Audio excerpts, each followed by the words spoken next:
What is up, dudes? Today we're going to be talking about Saw VII, the final chapter, Saw 7, Saw 3D, whatever you want to call it. So, back when I was a child and I first saw Saw, I was in immediate, in terror. This series was really interesting, it always pulled me in, and I was always a big fan of horror movies on top of that, so included the mystery, thriller aspect to everything. It only got better and better. My final ranking for all Saw movies up until 7 were all about 5 out of 5. When we get to Saw 7, Saw 3D, I gave it a 2 out of 5. Not even that. It was a Saw movie, but at its core it was not. So today we're going to be talking about why I despise Saw 7, Saw 3D, whatever you want to call it. So the 3D was unnecessary. Going back to Eric with no K, he used to be a big Saw YouTuber, and he would always, after seeing trailers and be invited to private screenings, he would always do his reviews and everything. And this is the only Saw movie he had ever said he did not like. And the problem with this movie is that the acting and the actors are both complete garbage. Apparently there was something with the director or producer that was switched midway through the film, and that's what fucked it up. But even then, I mean, this is not a Saw movie. This was rushed out and planned so fast and written so fast that actually everything just fell into this giant, complete destruction train of terrible acting, terrible actors, terrible traps that made no sense, and also a storyline that everybody saw coming from the first movie. This was originally planned to be 2 final chapters, part 1 and part 2. We never got part 2 because they just named it the final chapter. Now we have Jigsaw coming out in 2017, October 27th. So we're going to go on to the first trap and the reason of it making no sense. Jigsaw never captured people that had cheating relationships. That was not one of his metaphors. People that don't value their lives was the metaphor for Jigsaw and his work. So the public execution trap right here, Brad, Ryan, and Dinah, whatever you want to call her, they were all in this main trap with saw blades pointed to each one of them. They had to push each other or kill one another to save her, but in the end, she ends up dying because they were both like, you know what, fuck it, she's a whore. She cheated on both of us, so she was sliced in half. Going on to the pain train. This was a trap where Jill and Hoffman was controlling the train, and it had a blade on the end of it, and basically it split her straight in half. Her breasts were exposed as she came flying down in pieces. And overall, the whole trap right there was just complete garbage.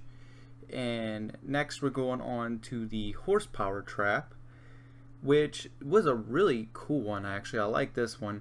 But the problem with this film is the blood is pink. It doesn't look like it at first, like the blood's a little red, but as you go on through the film, the blood just gets pinker and pinker. Apparently this had something to do with filming the 3D or whatever you want to fucking call it, but it was terrible. I felt like I was watching a goofy movie at first, not even a Saw movie. In any Saw movie, the blood is fucking blood red. It's not pink. That just lower. It almost was like a PG-13 movie if you think about it. Also, this film had to be recut 6 times to be approved an R rating. Honestly, it should have stayed an NC-17. There's 11 traps throughout the whole movie, and everything is really cut down to shreds, and it was so forced. The next one is the lawnmower trap. This one was really cool, and they're all victims that are in this survivor group with Bobby Dagan. We're going to get to him in a second. He's the main person in this whole thing. So the lawnmower trap, where everybody's sitting talking, the Jigsaw survivors in this group, apparently she had to slap him in the face in order to make him fall to his death into the lawnmowers. Now this was only like a 10 or 15 second clip of the trap. There was no introduction, no nothing. They were just hanging, fighting for their lives, and she smacked him in the face like a little love tap, and he fell to his death. And even the girl from Saw 6, who had to cut her own arm off to survive, she was like, you had to hit him or kill him for him to leave you, or you to leave him, which is another thing. Abuse in relationships, people that don't value their spouses or loved ones, that goes back to Saw 4, where they're both hanging in the classroom with spikes through them. Now that I would understand being put through a trap, but this wouldn't make any sense because the fucking trap had no introduction. It was just thrown into the movie just because they wanted to shit it out. Unfinished traps. Next thing. Going on to Bobby's trial, okay? He was a supposed survivor of a jigsaw trap, and he lied about everything. Well, of course, they're going to find out about it. Hoffman puts him in a trial, basically. He has to save all his people that he works with, and even Billy the Puppet was like, you know, you've never been in a trap, and I know this too, but you're going to learn what it's like to save a life, and blah, blah, blah, blah. Same shit. What's really fucked up is that he didn't save anyone. And another part of this, where he's taken his wisdom teeth out of his mouth. How the fuck did they get a tattooed or ink in his teeth when he has to pull them out first? And there's like no recollection of him having his teeth pulled out in the film at all. It just was shit on his teeth because they could do it. So after he pulls the teeth out, the Brazen Bull is next. This is where Joyce Dagan, Bobby Dagan's wife, is sitting. She's chained up to this little platform here, and actually flames come out and burn her alive. But there's a little thing that goes over right here, like a little shield, and there's flames that come out and heat up the surface outside. Which was a pretty neat idea, but she had no reason to die. That's like killing Eric Matthews' wife because he didn't value his life. She had no reason to die, and they just threw it in there. Another part where the sentry gun attacks people. So, there is this main person, there is a detective that has replaced parts of the police because all the police crew is dead. He's this goofy motherfucker who was just thrown into the movie. He has no acting career. He fucking sucks at acting. He's garbage. And he looks at Jill Tuck and he says, you know, you look crazier than a sack full of cats. Here's what we're gonna do, crazy. Okay, crazy? The whole time I was watching this movie, I was cringing. I was so fucking furious because this was so... It was a comedy movie at its best. It was not a Saw movie. Yeah, you got traps in there. You got Hoffman and Dr. Gordon, but that doesn't make it a Saw movie. You gotta have the actual atmosphere. And honestly, everything in this movie just felt, like I said before, comedy. So, the reverse bear trap was actually used one time throughout the entire Saw series besides Amanda. It was Jill Tuck. Hoffman beat the shit out of her and then put her in the bear trap, and her face was just completely ripped open, as you can see here. And look at it, blood, pink blood. Absolutely terrible. Disgusting. There were many other traps. Most of them had to do with spikes, like this thing would turn into her face if Bobby didn't raise up a thing of weights and it pierced him through his hips. Another thing with spikes right here where she had to be quiet or else the spikes would keep going into her throat. Bobby didn't save anybody. Bobby just pissed away everything, just like they pissed away this movie. Everything was garbage. When you come to the ending of the film, Dr. Gordon, Brad, and Ryan, the two people from the beginning of the film right here, they actually teamed up with Gordon, and it appears that in a flashback, Jill Tuck in Saw 6 dropped off a package to a hospital. People's minds were wondering, is this Dr. Gordon? Well, it happened to be. And in the tape, Jigsaw was saying to Gordon, he said, I want you to act immediately on my behalf if anything happens to Jill. Going on, he said there's a lot of places I have showed you. I will keep you no more secrets, but there's one that'll be half the most faithful to you. And basically, he goes to the bathroom. There's a bunch of flashbacks to the original film.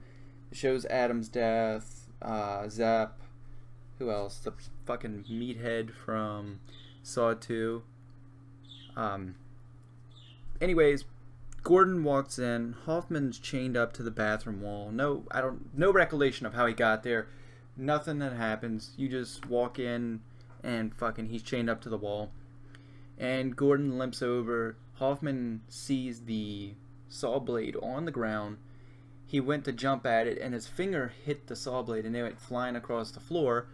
Gordon looks up at the saw blade, flashbacks of him cutting his foot off. He throws the saw blade at the camera for 3D purposes, and then walks out. I don't think so. Game over. And Hoffman's just screaming left there. There's so many different loose ends that are not tied up with this movie, including why would Gordon recruit 2 people that he didn't even know, just random fucking people, to help him take down Hoffman? And whatever happened to Hoffman? People say that he died, people say that he's still living. Okay, Eric Matthews broke his fucking foot with a toilet lid just to get out of there, without a saw blade. I'm pretty sure Hoffman can do the same thing, if not worse. Or he had anything in his pockets that might help him.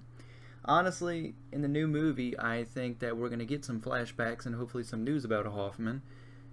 And I just really hope they find a way and don't fuck the Jigsaw movie up like they did with Saw 3D. Oh my god, if they do that, I'm going to be so upset.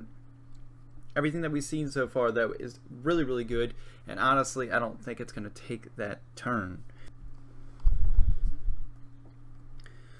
Alrighty guys, so these were the main reasons that I hated Saw 3D. We're going to go through them in order. First of all, since the beginning of the movie, before it was even released, it was called Saw 3D. Then it became Saw the Final Chapter. Why do we need 2 name changes from release till DVD release? There's no point in that. Number 2, bad acting. My god, the acting was terrible. Even in the public execution trap, the first trap that you see, there was one dude actually cheering in the back of the fucking crowd. I'll be so serious. Look at this.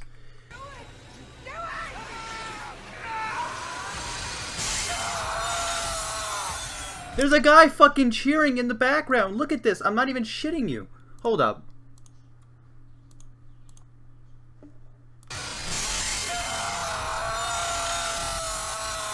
Look at him! He's cheering! What is this shit? And the reaction's like, oh, let me pull out my phone again. I have to videotape this. This dude's still fucking cheering in the background. Holy shit, how did this get cut into the movie? What the fuck?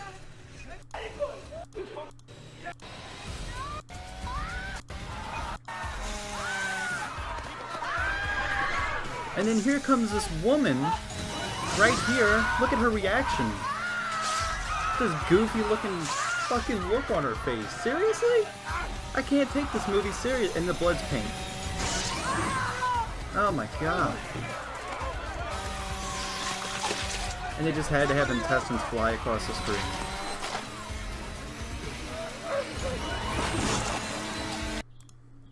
Alrighty guys, I think I've showed enough. I think you understand. This was just a fail of a Saw movie, if I haven't said it enough. It's embarrassing to even have this as one of the fucking films. Honestly, Saw 6 was just the perfect ending. Even if there were some loose ends that need to be tied up, like Hoffman's still alive and chasing Jill. But it just doesn't make any sense the way they did this. I'm going to stop rambling on. I hope you guys enjoyed this video, and post your comments below and explain to me why you didn't like this movie. If you did, tell me why you like this movie. And don't give me the bullshit, oh, there's 11 traps, so that's the whole point of the film, blah, blah, blah, blah, blah, blah. No, the fucking story even sucked. And the trap sucked. So, I will see you guys in the next one. Let me know what you think. Goodbye.